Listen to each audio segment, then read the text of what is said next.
I arrived 5 minutes early, holding the pie with both hands so it wouldn't tip. I had wrapped the edges in foil like always to keep the crust from going soft. Everett loved the way I made it. Just enough sweetness, just enough salt. His favorite since he was 10. I stepped into the house without knocking. It used to be mine, too. The smell of roast and wine and perfume hit me first, followed by a room full of laughter I wasn't part of. His in-laws filled the space like they owned it. His wife, Clarissa, stood near the buffet, chatting with her father. Rosa, her mother, was already seated, smiling into a glass of red wine. I looked around. No one looked back except for one chair still empty at the head of the table.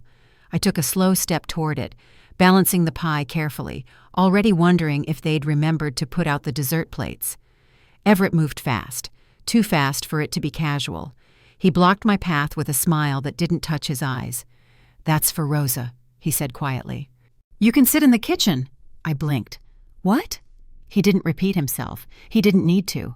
I didn't move. So he did. A light push, not hard, not violent, but deliberate. I stumbled backward and hit the corner of the hutch. My hand knocked the pie box, but I kept it from falling. My knee cracked against the wall as I steadied myself. No one gasped. No one reached for me. Clarissa said something about the roast drying. Rosa sipped her wine. Someone laughed at a story being told across the room. I straightened both hands, still holding the pie. He didn't even look at me. I turned around and walked out.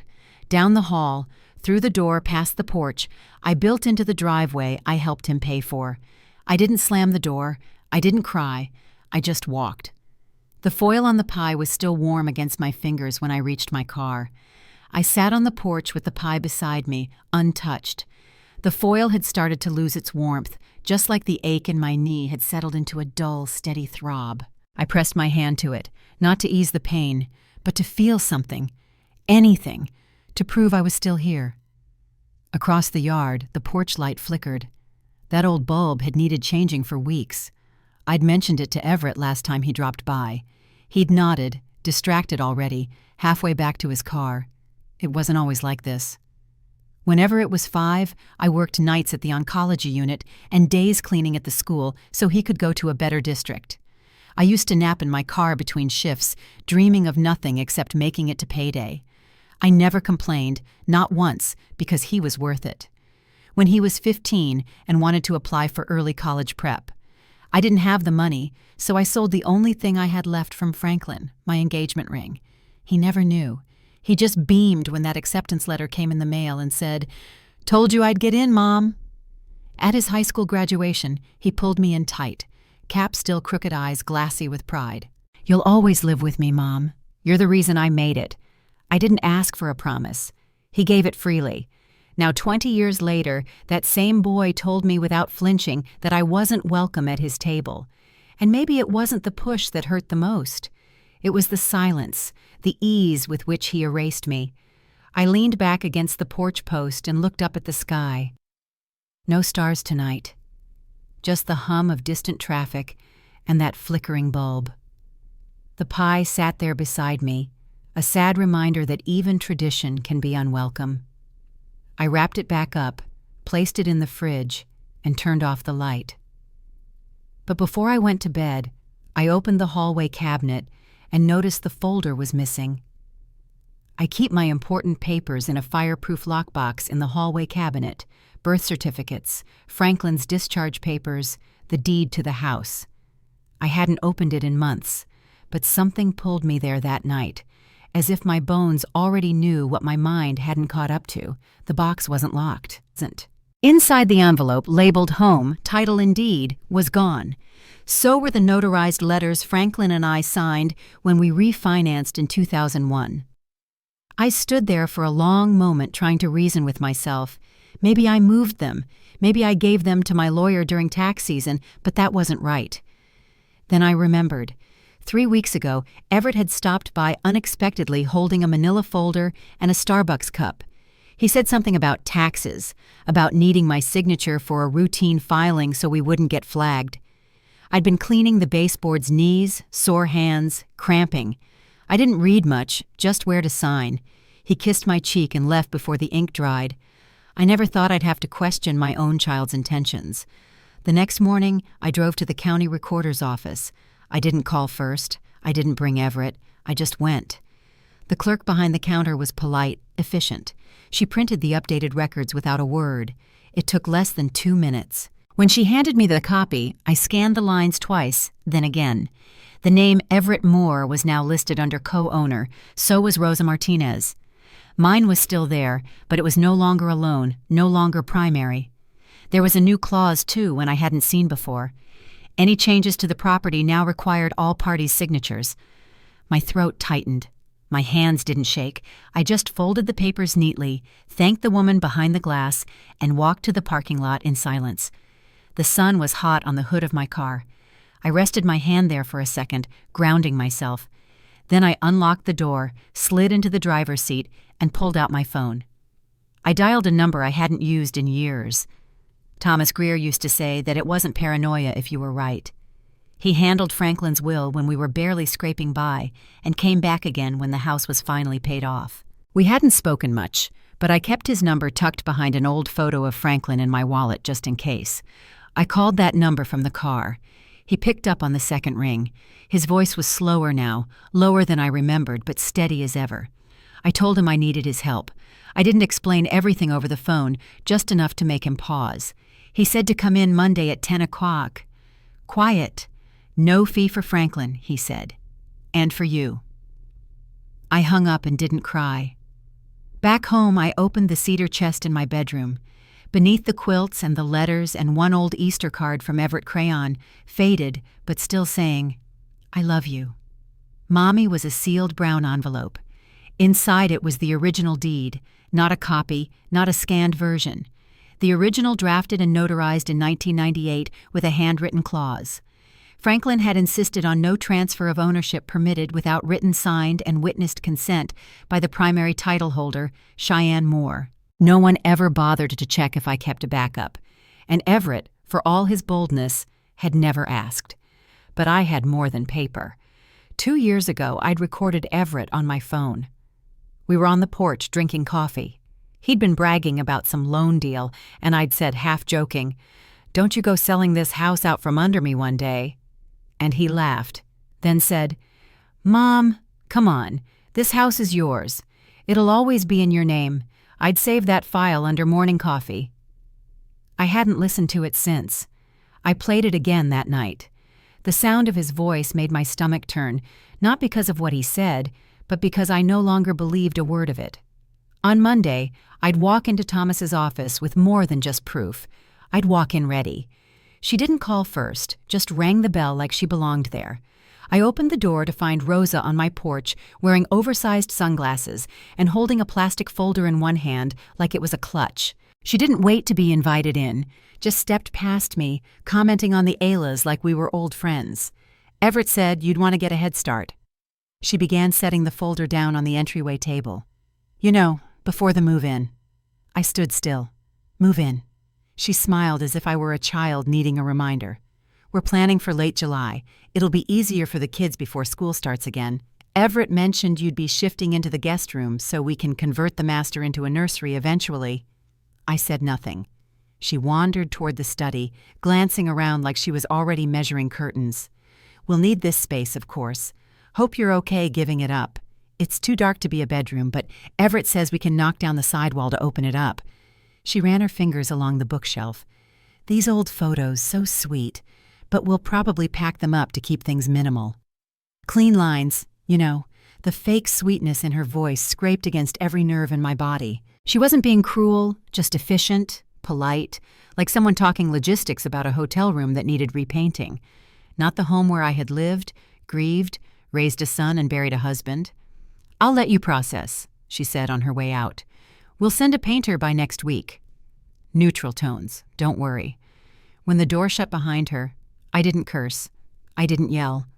I walked to the study, opened the bottom drawer, pulled out the folders marked Legal Ever, School Franklin Pension. That night, I boxed every photo, every letter, every certificate, every trace of myself that had quietly lived inside those walls, and I set them in the hallway, ready not for storage, but for defense. Thomas's office hadn't changed. Same bookshelves, same leather chairs that creaked when you sat too deep. He greeted me with a nod and a file already opened on his desk. No small talk, just work. That's why I trusted him. I laid the envelope down and slid over the recording on a flash drive. He listened with one earbud in while skimming the deed. After a few minutes, he looked up. "We have more than enough," he said. "They won't see it coming. The process wasn't loud." No courtrooms, no confrontations, just quiet signatures, legal language, and a new title drawn up by someone who still remembered my maiden name. We voided the revised deed, the one Everett filed without my knowledge, and reinstated the original with full ownership in my name. We added a new clause, one I'd thought about for years, but never acted on. Upon my passing, the property would transfer in full to the Eastbrook Single Mothers Scholarship Fund. No family disputes, no fighting over who gets the walls I painted, the garden I tended, or the roof I paid off in monthly checks while my back ached from double shifts. Thomas filed the documents before lunch. By early afternoon, the county office confirmed receipt.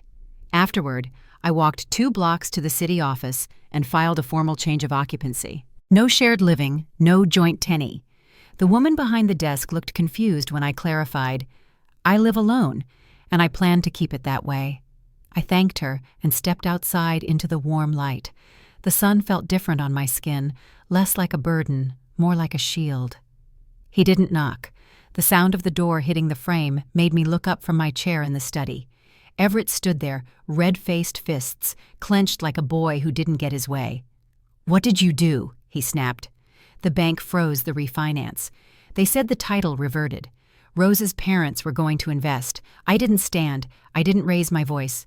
"This is my home," I said calmly. "You gave it away too easily." His jaw tightened. "You went behind my back." I looked at him for a long moment. "No, you went behind mine," he scoffed, pacing the room like he owned it. Rosa appeared a few seconds later, clicking in on those sharp heels, holding her phone like it was a weapon. "This isn't legal," she said.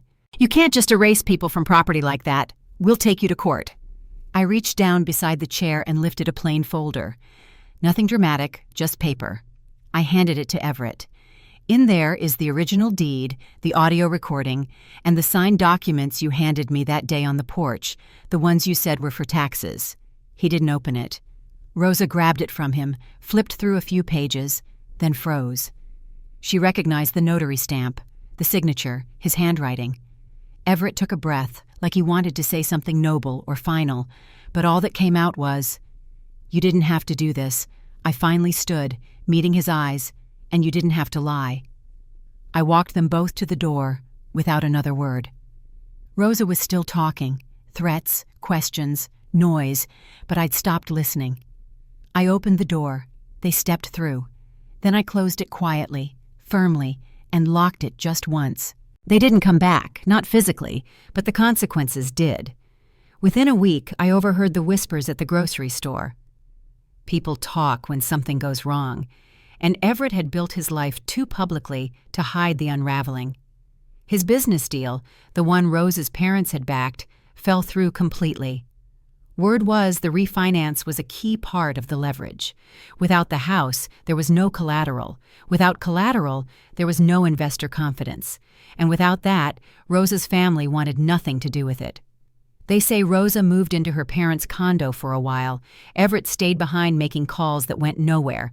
I didn't ask, I didn't reach out, I just kept my coffee warm and my porch quiet. Then one morning, I found a thick envelope in the mail with a return address. I recognized the Eastbrook Single Mothers Scholarship Fund. Inside was a formal letter typed neatly on letterhead and signed in ink. "We are proud to inform you that following your contribution and designation, we have renamed our annual housing assistance grant the Cheyenne Moore Legacy Award." I held the paper in both hands for a long time. Franklin would have smiled at that. He always said, "If you have more than you need, you plant it. Let it grow somewhere it matters." So I called them. 2 weeks later, I started volunteering twice a week at the center. Mostly I listened. Sometimes I helped them write applications or sort through paperwork they didn't understand. And when they asked how I managed to hold on to my house, I just smiled and said, "I didn't let anyone else write the ending. The house felt different now. Not just mine again, but mine in a new way. I walked through it slowly each night, no longer expecting knocks or intrusions, just peace. One afternoon, as I was sorting the mail, I saw another envelope, a small one, no return address. Inside was a folded piece of paper in my granddaughter's handwriting. Marka came over on a Thursday morning. I brewed coffee strong the way we used to make it back when our kids were in diapers, and sleep was a luxury. We sat out on the patio, the garden blooming around us. I'd started planting again. Small things. Basil, mint, something red I couldn't pronounce. They thrived in the sun without asking much. Marcia stirred her cup and watched me for a while before she said it. "You going to let him back in?" I didn't answer right away. The breeze moved through the chimes Franklin had hung years ago, and for a second I could hear the silence between them louder than her question. I finally said, "Not until he sees me as someone worth inviting to the table." She nodded. Didn't push. That's why we'd stayed friends all these years. She knew some wounds didn't need wrapping, just air. After she left, I cleaned the mugs, wiped down the counter, and swept the porch. I wasn't expecting mail, but I checked anyway. There it was, a small white envelope smudged at the corners. No stamp, no return address, just my name written in careful, slanted letters I hadn't seen in far too long. I opened it slowly. Inside was a folded piece of notebook paper. My granddaughter's handwriting. "Sorry I didn't say anything. I love you, Grandma." That was it. No explanation, no apology for what she hadn't done. Just those words. And somehow they held more than I could name. I placed the note on the fridge with the same magnet that used to hold her drawings. Then I stood in the middle of my kitchen, the light catching the hardwood floors, the hum of the dishwasher in the background. I didn't feel empty. I felt like I was finally standing in a space that didn't ask me to shrink. The next morning, I opened my front door to 3 women and 5 children from the shelter program, laughing arms full of grocery bags, ready to cook. The oven timer went off just as I was setting out the plates. The smell of pecan pie filled the kitchen, warm, buttery, rich. Same recipe, same pan. But this time, I wasn't baking for anyone who expected it. I laid out the table with mismatched dishes and cloth napkins I'd sewn years ago. Nothing fancy, just real, just mine.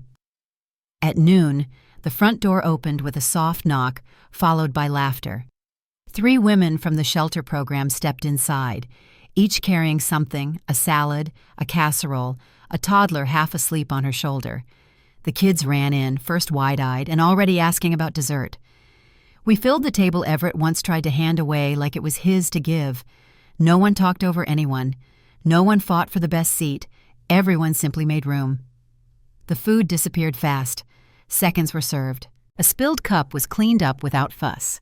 One little girl drew me a picture with a crooked heart and wrote, "Thank you," in bright purple crayon. When the pie was finally sliced, I waited until every plate had at least one bite of it before I took mine. Someone passed me the last slice with a grin, and I smiled back. "This seat is mine," I said, mostly to myself, not because I claimed it, because I built it, because I stayed, because I knew now that the table didn't matter nearly as much as who I shared it with. As the sun began to dip behind the trees and the children dragged blankets onto the living room floor, I poured coffee for the mothers and sat back in my chair, full, not just from food, but from something far older and deeper. The house no longer echoed with what was lost. It rang with what had been chosen.